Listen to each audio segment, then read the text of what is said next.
और चलिए सीधे बड़ी खबर से बुलेटिन की शुरुआत करेंगे। योगी मंत्रिमंडल में इस बार 3 डिप्टी सीएम संभव हैं, ये जानकारी मिल रही है। केशव प्रसाद मौर्य, श्रीकांत शर्मा बन सकते हैं डिप्टी सीएम, बेबी रानी मौर्य भी बन सकती हैं डिप्टी सीएम। ये बड़ी जानकारी निकलकर सामने आ रही है। संगठन से भी इस बार 2 नेता बन सकते हैं मंत्री।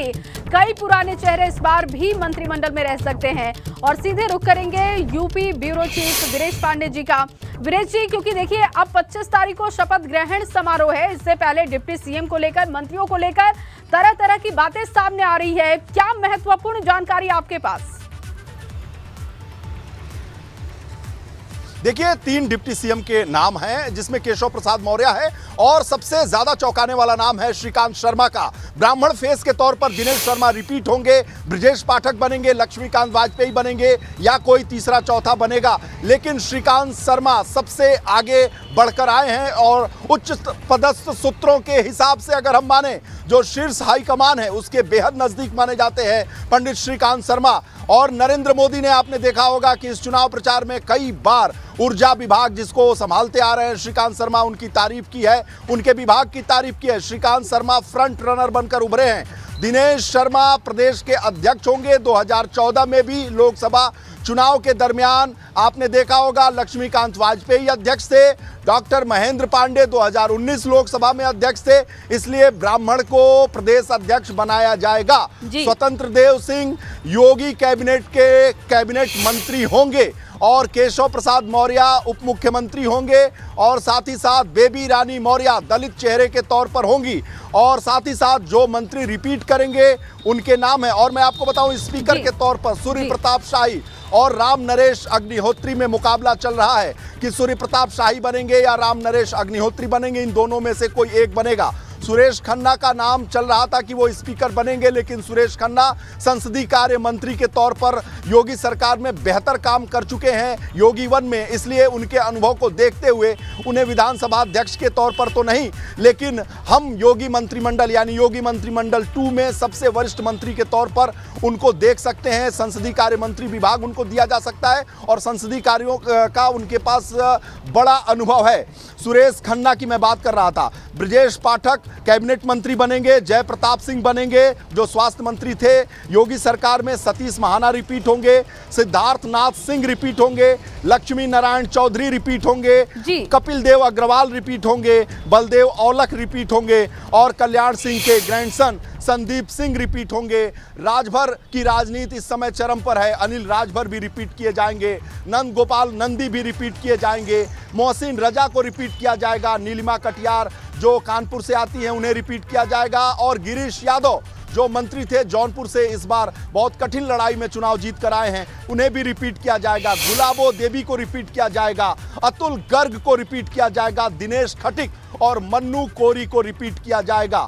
और मैं आपको बताऊं, संगठन से भी कुछ लोगों को पार्टी के अंदर से लेकर उन्हें सरकार में शामिल किया जाएगा, जिसमें अश्वनी त्यागी का नाम है जो भूमिहार फेस हैं पश्चिमी उत्तर प्रदेश के। एमएलसी चुनाव में एमएलसी भी हैं और चुनाव में वो भारतीय जनता पार्टी में बहुत ढंग से उन्होंने काम किया। और साथ ही साथ जेपीएस राठौर जो चुनाव प्रबंधन समिति के अध्यक्ष के तौर पर बेहतर काम किए हैं और साथ ही साथ उन्हें पश्चिम का प्रभार भी दिया गया था और उन्होंने बहुत ही जो कहा जाए कि जो अनुमान था भारतीय जनता पार्टी का, उससे बेहतर प्रदर्शन किया है पश्चिम उत्तर प्रदेश में। तो जेपीएस राठौर को मंत्री बनाया जा सकता है। विजय बहादुर पाठक और गोविंद नारायण शुक्ला, इन दोनों के बीच में मुकाबला है कि विजय बहादुर पाठक बनेंगे या गोविंद नारायण शुक्ला संगठन से मंत्री बनेंगे। और ज्वाइनिंग कमेटी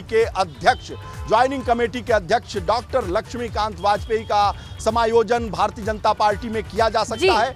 उनके प्रति सिंपैथी बहुत है संगठन के नेताओं की, कार्यकर्ताओं की। जैसा कि आप भी जानकारी दे रहे कि कई पुराने चेहरे हैं जो मंत्रिमंडल में रह सकते हैं, जिनकी जो जिम्मेदारी थी योगी सरकार में 2.0 में भी उनकी वही जिम्मेदारी रह सकती है, यानी कि रिपीट किए जा सकते हैं। लेकिन सहयोगी दलों को लेकर क्या इस वक्त जानकारी आपके पास है? उनको कैसे सेटल किया जाएगा?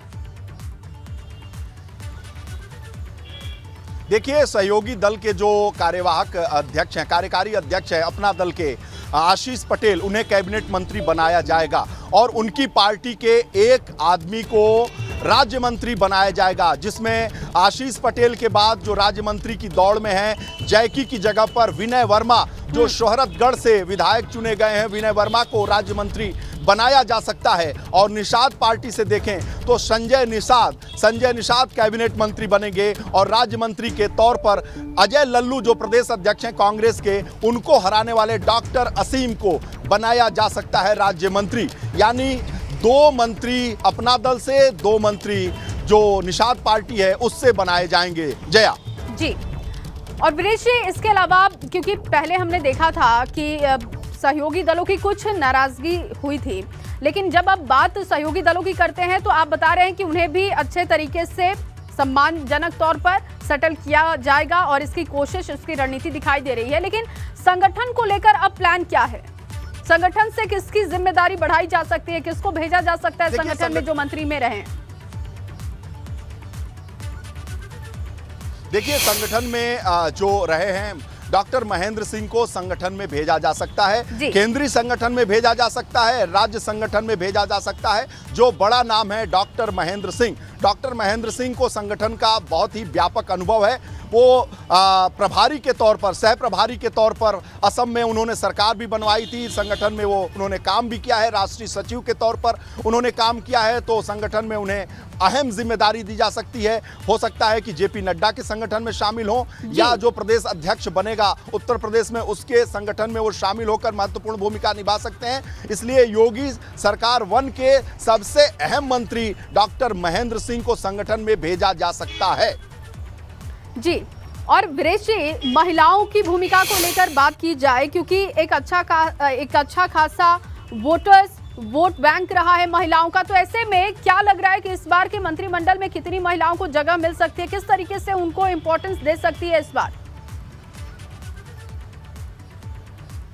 देखिए, महिलाओं में अगर नाम जो सामने आ रहा है उसमें प्रतिभा शुक्ला का नाम सामने आ रहा है, अदिति सिंह का नाम सामने आ रहा है, अंजुला माहौर का नाम सामने आ रहा है, केतकी सिंह का नाम सामने आ रहा है। और साथ ही साथ मैं आपको बताऊं कि एक नाम था जो कट गया, लेकिन जो महत्वपूर्ण नाम था नाम है उसमें अदिति सिंह का नाम है, अंजुला माहौर का नाम है, प्रतिभा शुक्ला का नाम है, केतकी सिंह का नाम है। जी।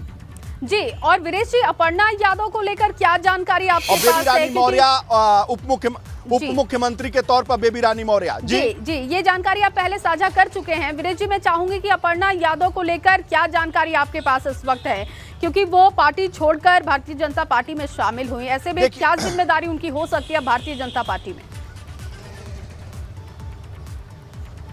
देखिए, अपर्णा यादव को लेकर मंत्रिमंडल में शामिल किया जाए न किया जाए, विचार मंथन बहुत समय से चल रहा है। वो जब पार्टी में शामिल हुई थी तो उन्हें कैंट से टिकट दिया जाए न दिया जाए, इसको लेकर भी विचार हुआ था। लेकिन जो उच्च पदस्थ सूत्रों से जानकारी है उसके हिसाब से अपर्णा यादव को भेजा जाएगा संगठन में काम लिया जाएगा। उन्हें या तो राष्ट्रीय अध्यक्ष बनाया जा सकता है महिला मोर्चा का, या प्रदेश अध्यक्ष बनाया जा सकता है महिला मोर्चा का। यानी महिला मोर्चा में अपर्णा यादव का उपयोग किया जाएगा, संगठन में उपयोग किया जाएगा।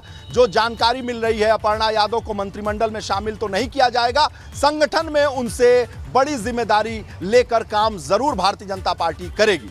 जी वीरेश जी, क्योंकि जानकारी इस बात की भी थी कि जिनकी छवि जनता में सही नहीं है या जो इस बार हार गए चुनावों में, तो उनको लेकर क्या जानकारी है? क्या उनको रिपीट किया जाएगा या उनकी जिम्मेदारी बदली जाएगी? कोई इनपुट आपके पास हो कि कितने लोग रिपीट होंगे और कितने लोगों को आउट किया जा सकता है मंत्रिमंडल से?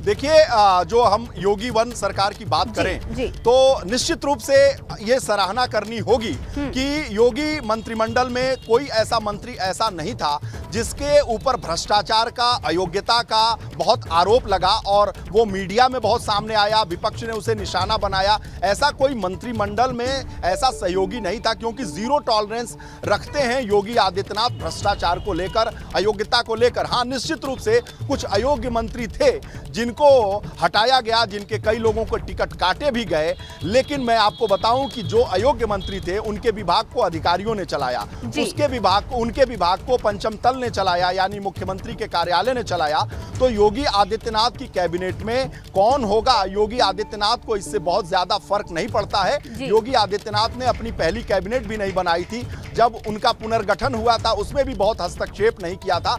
योगी आदित्यनाथ ने जब अभी टिकटों का बंटवारा हुआ उसमें भी कोई हस्तक्षेप नहीं किया था। वो ऐसे कैप्टन हैं कि अगर उनकी टीम चुनकर जो सेलेक्टर्स हैं, चयन समिति के जो अध्यक्ष हैं, चयन समिति के जो सदस्य हैं, वो उनकी टीम चुनकर दे दें, तो वो ऐसे कैप्टन हैं, ऐसे नेतृत्व करता है कि सभी जो क्रिकेटर्स हैं, चाहे जो भी प्लेयर्स हैं, उनसे वो काम वैसे ही लेंगे, उन खिलाड़ियों से वैसे ही काम लेंगे जैसा वो ये चाहते हैं। अगर वो काम अगर ढंग से परफॉर्मेंस नहीं कर पा रहे हैं तो जो खिलाड़ी हैं उनको ड्रॉप भले ना कर पाए वो, क्योंकि ये भारतीय जनता पार्टी है, इसमें बहुत सारे जी हैं और बहुत सारे जी को संतुष्ट करना पड़ता है और बहुत सारे जी को लोग पकड़े रहते हैं। एक से जी नहीं, संघ में भी जी हैं, भाजपा में भी जी हैं, प्रदेश स्तर, जिले स्तर से जी शुरू होते हैं और राष्ट्रीय स्तर तक जी जाते हैं। तो कौन किसको पकड़कर अपना बनाए रख सकता है, ड्रॉप भले ना करे ऐसा कैप्टन, लेकिन वो काम लेना छोड़ देते हैं और अधिकारियों से काम लेते हैं। उनके विभाग को खुद मुख्यमंत्री चलाते हैं, क्योंकि परफॉर्मेंस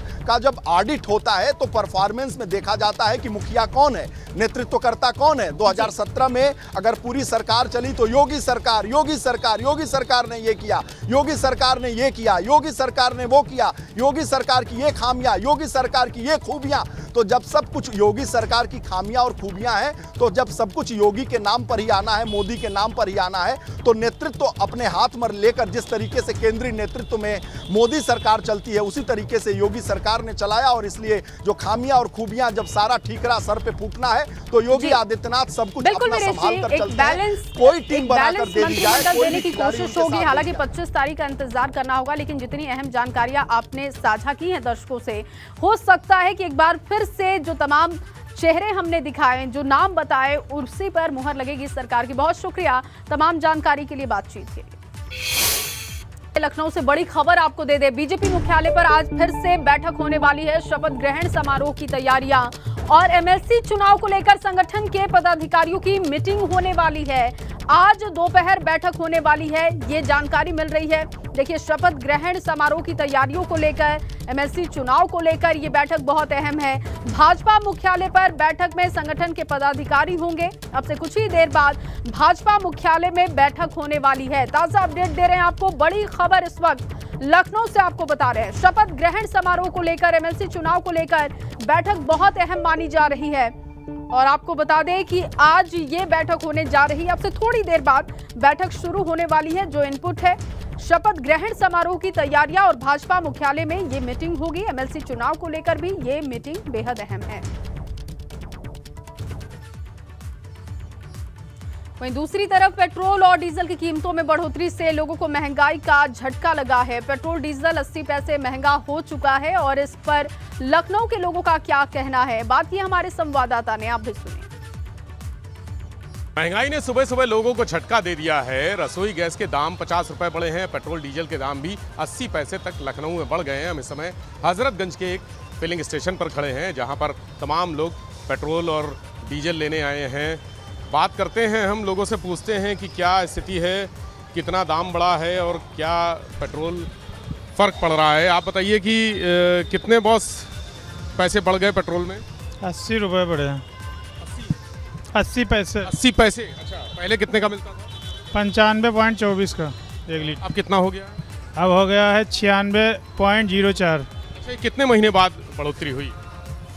ये मतलब 2-3 महीने बाद हुई है। महीने बाद, यानी चुनाव के पहले जो हुआ था। हाँ, उसके बाद ही। तो देखिए, पेट्रोल पंप पे काम करने वाले हैं और भी लोग हैं, पेट्रोल ले रहे हैं। भाई साहब, कितना दाम बढ़ गया पेट्रोल का? सर डेली तो बढ़ रहा है दाम, आम लोगों को तो बहुत दिक्कत हो। तो चुनाव के पहले नहीं था, 4 महीने बाद करीब बढ़ा है। अब आ गए हैं ना, मोदी जी आ गए हैं, बढ़ जाएगा। थोड़ा सा यूक्रेन और रशिया के वजह से भी कुछ चीज़ें बढ़ रही हैं। कैसे कंट्रोल होगा, कोई आइडिया? कंट्रोल सर गवर्नमेंट करेगी। कार्यकारी महिला भी है। मैडम, क्या नाम है आपका? रुचि। पेट्रोल, डीजल और रसोई गैस, आप तो एक गृहिणी भी होंगी, तो निश्चित तौर पे तीनों स्कूटी भी चला रही हैं। तीनों में बढ़ोतरी से आपकी गृहस्थी पर कितना असर पड़ रहा है? असर तो सर पड़ रहा है, ऑब्वियस सी बात है कि हर चीज़ हमारे यहाँ इतनी महंगाई है बट चीज़ें मैनेज उस हिसाब से हम लोगों को करनी पड़ेंगी। आपको लगता क्या है किस वजह से दाम बढ़े हैं? अब ये तो गवर्नमेंट पे डिपेंड करता है क्या चीज़ें चल रही हैं आजकल, अब उनके हिसाब से। लेकिन हम लोगों को भी अब आगे भी जो चीज़ें चलती हैं उसमें हम लोगों को भी सोचना पड़ेगा कि अब आगे कैसे मैनेज करना क्या है, क्योंकि भाई हम लोगों को पेट्रोल है या डीज़ल की जो भी है चीज़ें, अब उससे डीज़ल का बढ़ गया तो वेजिटेबल्स है या फिर फ्रूट आइटम्स है, सारे चीज़ें जो है वो बढ़ गया है, तो मैनेज करने में थोड़ा सा प्रॉब्लम तो होगी। थोड़ा सा प्रॉब्लम होगी मैनेज करने में, चूँकि इस तरह से अगर कीमतें बढ़ती रहीं तो लोगों को जो उनकी गृहस्थी है उसके संचालन में और तमाम अन्य खर्चे हैं वो भी पूरे करने में परेशानी होगी। कैमरा से भी हरिओम के साथ विवेक त्रिपाठी, एबीपी गंगा, लखनऊ।